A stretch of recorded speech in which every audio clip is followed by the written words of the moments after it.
الرحیم۔ السلام علیکم۔ مصر میں سلطان صلاح الدین ایوبی رحمت اللہ علیہ کے بے شمار دشمن تھے، مگر ان سب میں ایک دشمن سب سے بڑا اور نمایاں تھا۔ اس کا نام ایڈورڈ تھا۔ ایڈورڈ اکثر کہا کرتا تھا کہ تو میں ایک دن صلاح الدین ایوبی کا سر کاٹوں گا، پھر صلاح الدین ایوبی کی تلوار سے مارا جاؤں گا۔ لیکن سلطان صلاح الدین ایوبی ہمیشہ اس کے بارے میں فرمایا کرتے تھے کہ یہ اس کے دل کی نفرت ہے۔ ایک دن یہی شخص ہمارے ساتھ اپنے گھوڑے پر سوار ہوگا اور ہماری صف میں ایمان کے نور کے ساتھ کھڑا ہوگا۔ یہ سن کر ایڈورڈ آگے بڑھتا مسکراتا اور کہتا کہ میں اور تم ایک ساتھ، یہ تمہاری بھول ہے، تم مجھے ہمیشہ اپنے سامنے پاؤ گے۔ اس بات پر سلطان کے درباری حیران ہوتے کہ آخر سلطان صلاح الدین ایوبی یہ کیا فرما رہے ہیں۔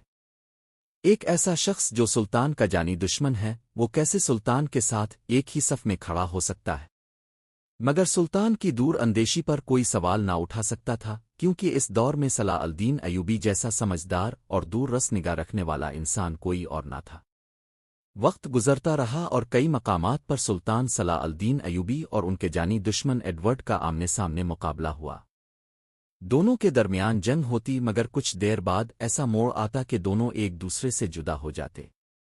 یوں ہر بار دونوں اپنا انتقام نہ لے سکے۔ پھر وہ وقت آیا جب سلطان صلاح الدین ایوبی رحمت اللہ علیہ نے مسلمانوں کے قافلے اول بیت المقدس کو فتح کرنے کے لیے ایک عظیم لشکر کے ساتھ سفر شروع کیا۔ دوسری طرف سلطان کے تمام دشمن ایک ہو کر ان کے مقابلے کے لیے تیار تھے، مگر اللہ کی مدد اور طاقت سے سلطان صلاح الدین ایوبی نے بیت المقدس فتح کر لیا۔ جب بیت المقدس پر قبضہ ہوا تو اس دوران عیسائیوں کے بہت سے سپاہی مارے گئے اور کچھ قیدی بنا لیے گئے۔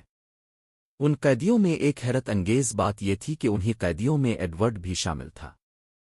تمام درباری حیران تھے کہ سلطان صلاح الدین ایوبی ایڈورڈ کے ساتھ کیا سلوک کریں گے، کیونکہ وہ ہر بار سلطان کا جانی دشمن بن کر آتا اور للکارتا تھا۔